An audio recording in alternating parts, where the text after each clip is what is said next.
नमस्ते। लघु बीमाको दाबी प्रक्रिया अलि झन्झटिलो लाग्छ हैन र? तर चिन्ता नगर्नुस्, आज हामी यो पुरै प्रक्रियालाई एकदमै सजिलो बनाएर हेर्नेछौँ ताकि आवश्यक पर्दा कुनै पनि अलमल नहोस्। सोच्दै नसोचेको घटना घट्यो, अब के गर्ने? यस्तो बेला चिन्ता लाग्नु त स्वाभाविक नै हो। तर यदि सही जानकारी छ र अलिकति तयारी गरिएको छ भने यो प्रक्रिया सोच्योभन्दा कता हो कता सजिलो हुन्छ। लाउनुहोस्, यसलाई कसरी सजिलो बनाउने विस्तारमा हेरौँ। ल, अब सिधै कुरा गरौँ पहिलो चरणको। घटना घटिसकेपछि दाबी प्रक्रिया सुरु गर्नु पर्यो हैन? त्यसको लागि सबैभन्दा पहिलो सबैभन्दा महत्त्वपूर्ण कदम के होला त? सबैभन्दा महत्त्वपूर्ण कुरा नै यही हो।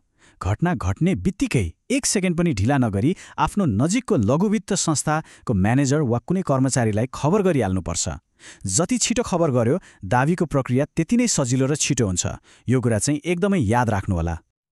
लघुवित्तलाई त खबर गरियो, तर त्यसपछि दाबी गर्ने व्यक्तिको पनि केही जिम्मेवारी हुन्छन् नि, हैन?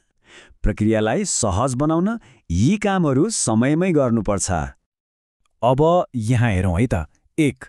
लघुवित्तलाई तुरन्तै खबर गर्ने। 2. फोटो खिच्ने। र यदि पशुको दाबी हो भने त्यो ट्याग चाहिँ फोटोमा छर्लङ्गै देखिनुपर्छ। एकदमै जरुरी छ यो। 3. कस्तो घटना हो त्यसअनुसार चाहिने रिपोर्टहरू बनाउने, जस्तै छिमेकीहरूको सर्जमेन मुचुल्का।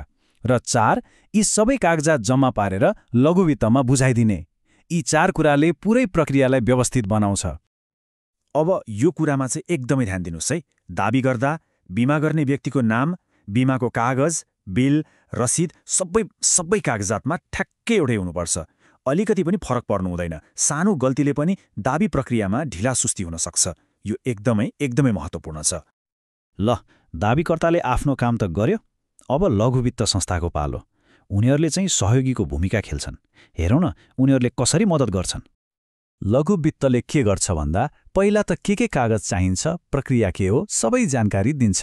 अनि दाबी फारम भर्न र सही छाप गर्न पनि मद्दत गर्छ।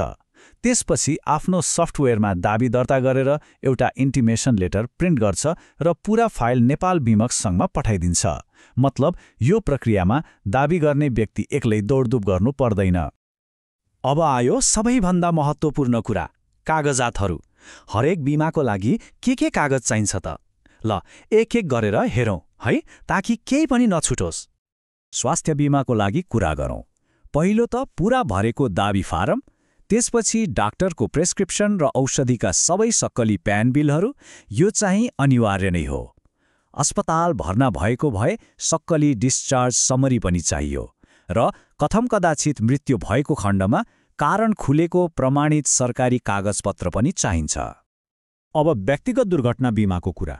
यसका कागजातहरू पनि स्वास्थ्य बिमाको जस्ती नै हुन्।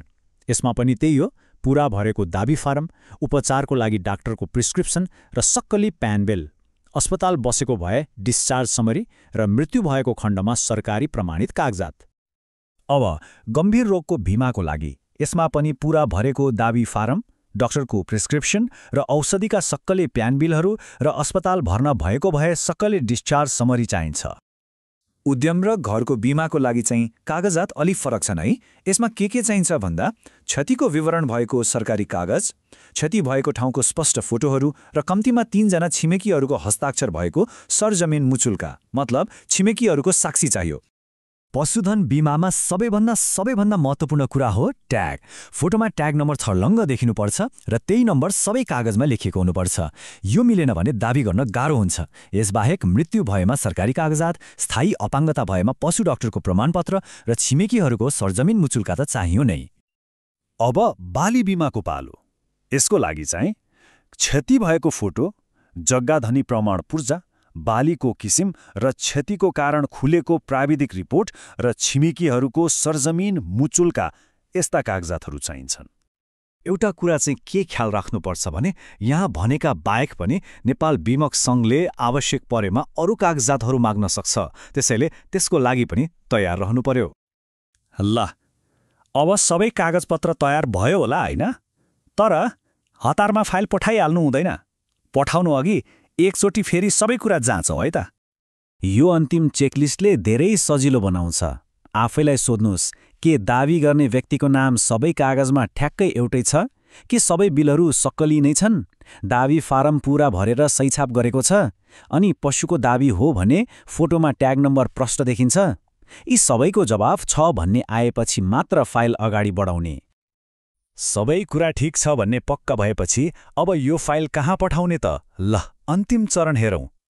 यहाँ ठेगाना र फोन नम्बरहरू दिएको छ। सबै कागजातहरू नेपाल बीमक सङ्घ त्रिपुरेश्वर काठमाडौँको ब्लू स्टार कम्प्लेक्सको कोठा नम्बर 616 मा पठाउनुपर्छ। केही बुझ्नु परेमा यहाँ दिएको फोन नम्बरमा फोन गरेर सोध्न पनि सकिन्छ। यो पुरै प्रक्रिया बुझिसकेपछि अब एउटा महत्त्वपूर्ण प्रश्न मनमा आउन सक्छ। आफ्नो बिमाको लागि चाहिने सबै कागजातबारे अब स्पष्ट भयो त? यो जानकारीले भविष्यमा आइपर्ने कुनै पनि घटनाको लागि तयार रहन र आफ्नो अधिकार सुरक्षित गर्न पक्कै पनि मद्दत गर्छ।